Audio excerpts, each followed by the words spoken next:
It's that time again. It's time for me to tell you about the books that I've read, the books that I'm reading, and the books that I plan to read. And there are some amazing titles in this list. So let's get started.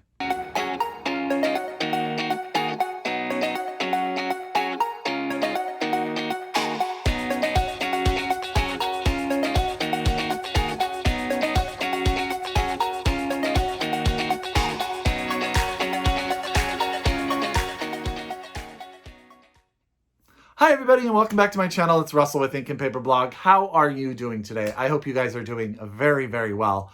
I have to say it is pouring rain outside. So though I do enjoy the rain, I have to say it is so wet. We haven't even been able to walk the dogs. So we are in patient waiting mode, maybe for a break in the rain to get them outside.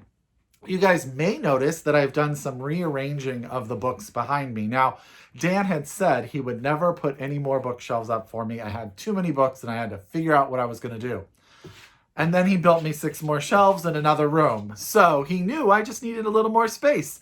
So what I've done is I've taken a lot of the books, the frame of my favorite series, my graphic novels, and moved them from this room into that room. And this has allowed me to reorganize the books that I have read so that I could have more space. What was happening was I had run out of room for the books that I was finishing and needed more space to put them on. So that is what has happened. And I actually am pretty happy with it because I get to actually display some of my fun knickknacks that I have, so you can see them a little bit more. I can see them when I sit in here.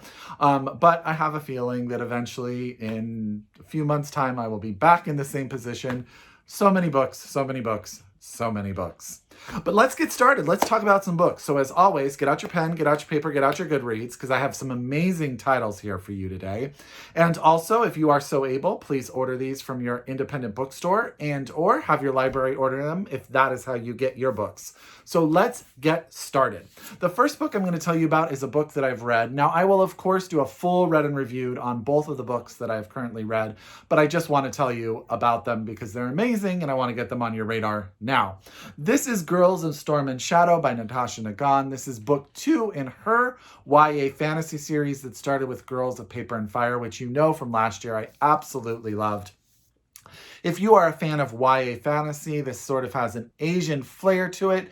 Add on to it, it has some amazing queer representation, a fantastic world of magic, and an adventure that you will not believe. Now, it's hard to talk about book 2 in a series without ruining any of the story and what happens in book 1. So all I'm going to say that is our favorite duo, our favorite couple, Lee and Ren, are back, and they are on an adventure to rid their kingdom of the dictatorship of the king.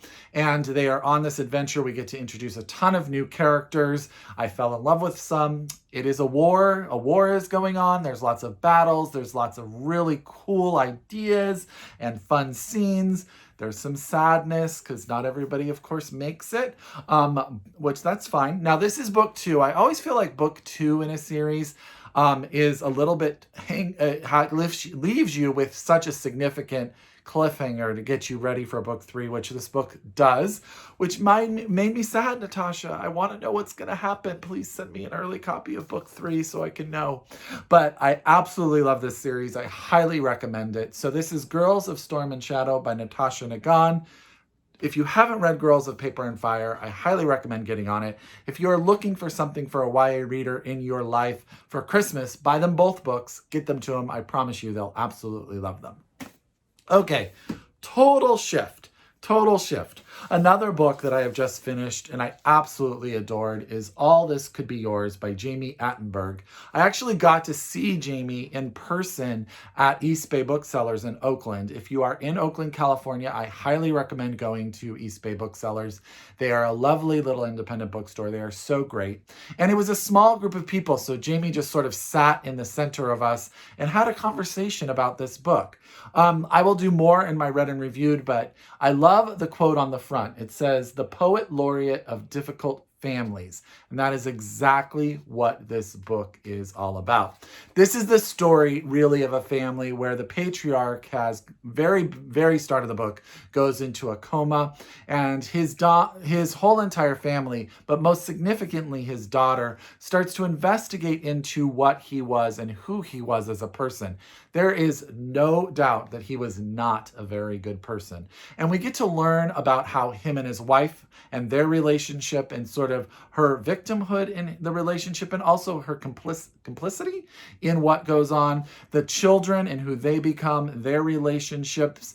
They have 2 children, a daughter and a son. We learn about their families. We learn about just sort of the intrigue of everything, the dynamic of all of that is going on.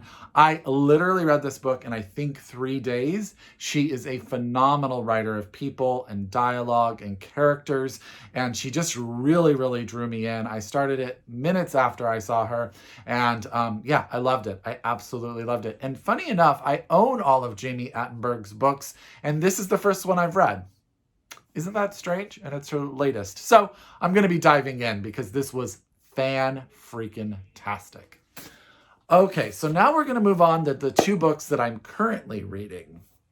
I'm currently reading a middle grade book and a literary fiction book. So the middle grade book that I am reading is Pet by Akwaeke, Emezi, and this is their YA novel that was just shortlisted for the National Book Award for YA. And this is a fantastic story. So this is the story of Jam. She is a young transgender girl who lives in a world where supposedly all of the monsters have disappeared due to the good work of the angels that run their town. And everyone thinks that everything is safe. And then one day a monster comes into existence in Jam's life, and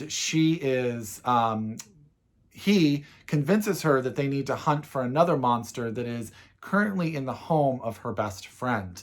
And it takes sort of a belief in the fact that this monster that they're hunting exists when everyone in her world is telling her that monsters have been eradicated. Jam is a fantastic character. There's a couple things about her that I love. One, the fact that she is transgender is said as part of who she is, but never really becomes any part of the focus. It's just who she is as a person, and it is beautifully done. She is also a person that doesn't like to use her voice. She has always sort of fought the idea of speaking. She can speak, and she does, but she uses a lot of sign, and she uses that as a communication with her friends and her family, which I just thought was really beautiful. And she's really coming to terms with sort of her world and coming to terms of what monsters look like and who they really can be and who they are. I am loving this book. It is a more sophisticated YA novel in that it just expects your reader to be a little bit more ready to tackle some bigger words, some bigger topics. And I think that's fantastic. I think that we should challenge our young readers. And if you are a middle grade reader, it just challenges you to that next level. It is beautiful. Can we start with that? And yeah, I'm absolutely loving this book. So that is Pet by Akwaeke, Emezi. And I always say their name wrong, and I apologize in advance. They are the writers of the novel Freshwater that got such rave reviews, and I highly recommend you read it because I think they are a talent that we are going to be seeing for a very long time. I am also currently reading Cantoras by Carolina de Robertis.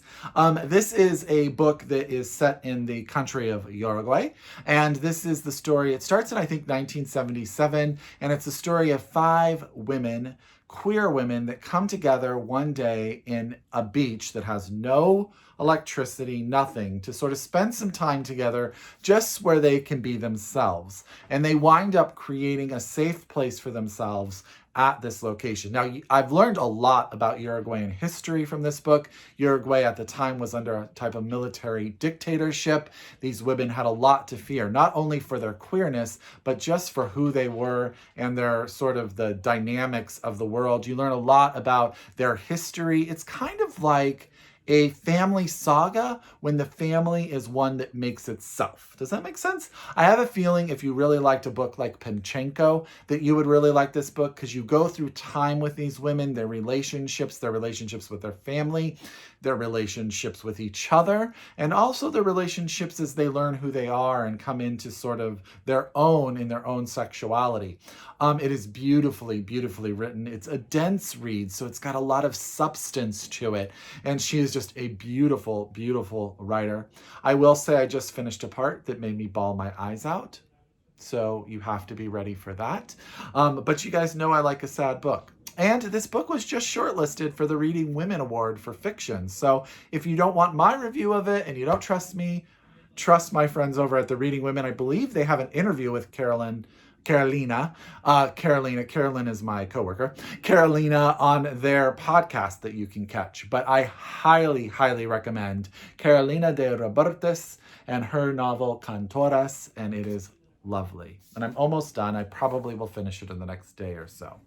Okay, it is always so hard for me to choose what I'm going to read next. And it can always change. But there are definitely two books that are sitting there in my periphery that I definitely want to get to very soon. One of them is this novel, Mary Toft or the Rabbit Queen by Dexter Palmer. This is out from Pantheon Books. Now, the arc of this book says that it comes out in January 2020.